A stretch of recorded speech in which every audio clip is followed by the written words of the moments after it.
a treat. We got Claude 3.7 Sonnet this week, and we just got GPT 4.5 released from OpenAI. So OpenAI and Anthropic are obviously going at it this week, but I wanted to do a quick video on experimenting with 4.5 after releasing my video on Sonnet 3.7, which I will link.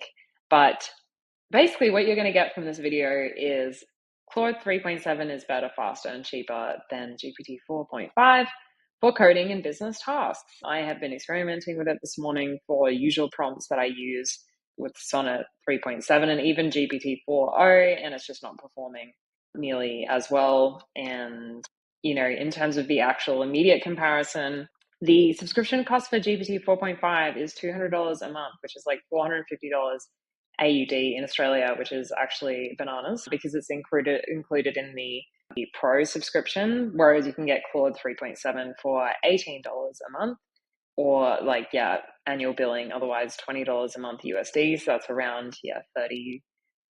I don't know what the conversion rate is at the moment.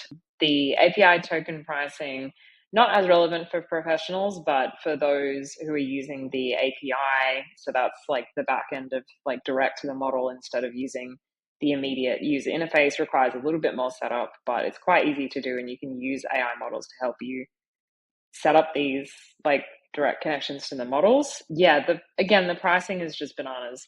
Like $75 input, like per million input tokens, then $150 per million output tokens. So it's just a really expensive model, 4.5, whereas Claude 3.7 obviously is a fraction of that price. Like the combined cost is almost, like quick maths, $250 USD for per million tokens in 4.5 versus Claude 3.7, which is a total of like, $20.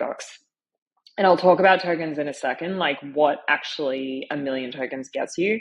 Then availability, you can only get access to GPT 4.5 through the like Pro subscription, but I do have a way for you to access 4.5 by only paying like $20. So I'll tell you that in a second. And then Claude, 3.7 also. I mean, they're both like you have to pay for both models, but it's definitely worth it. And then, the speed of 4.5 is so slow. Obviously, it's a massive model. And I just think from the prompts and the examples that I have put in, it's not better. It doesn't perform better for coding tasks or business tasks. And that's what I use it for. And I feel like most white collar professionals use it for that. Can't comment on the scientific and mathematics side.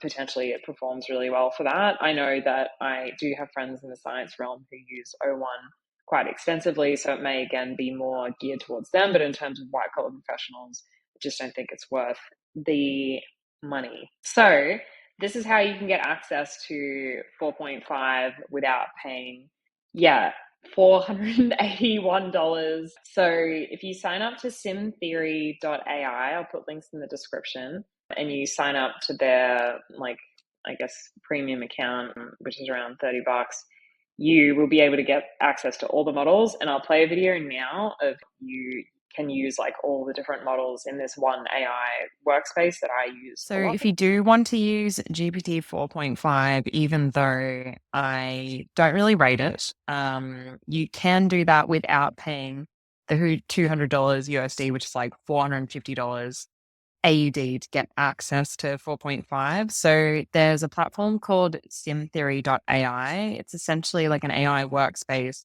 It gives you access to all the different models that are currently available. So you can see when you sign up, you come to this like creation window, and then you go to, basically looking at what AI models are in here. The founders are legends. They also run a podcast, This Day in AI.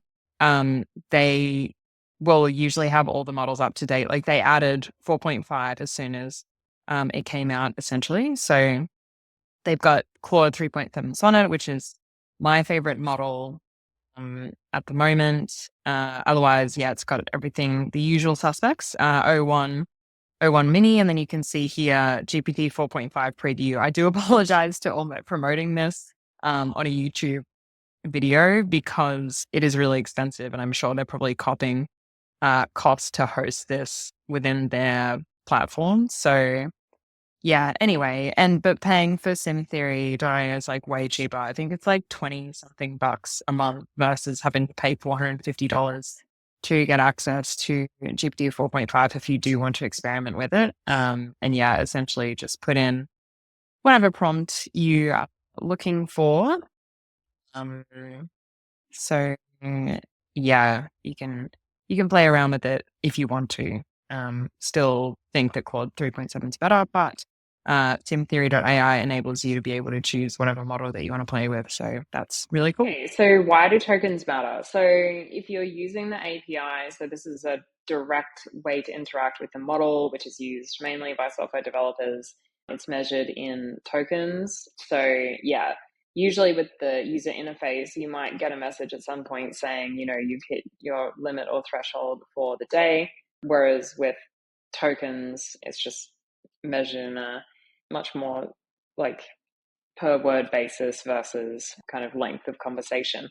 But any professional honestly could set up an API endpoint and use that instead of the user interface pretty easily if you wanted to save on the subscription cost. So to illustrate this, you're paying a lot for convenience of the user interface. So if you're doing short daily prompts with relatively brief outputs, the API cost for doing that is like 90 cents a month. So you're paying basically $90.10 for the convenience of just being able to use the user interface. Because when these AI startups are designing their pricing, they're kind of making assumptions around how much user will actually use this, and it costs them an amount in tokens used.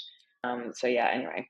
So to put that in context, like what would be 1 million tokens? How would that be represented? So that's quite a lot of information. That would be like processing an entire legal case or analyzing a company's complete financial records and reports for the past 5 years. So that pricing back here, like when you put that in context, you'd be doing a huge job to even reach the API price of $20. That's the same as the user interface.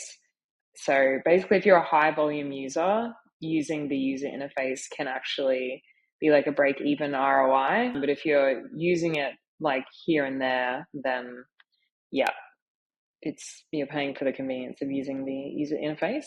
So I would highly recommend learning how to use the API, and I'm sure I'll release some content on how to do that. Otherwise, it's in my Gen AI Jumpstart course, which you can check out at blackfeatherai.com. But yeah, essentially, like use Claude Sonnet 3.7. I wouldn't really use GPT 4.5.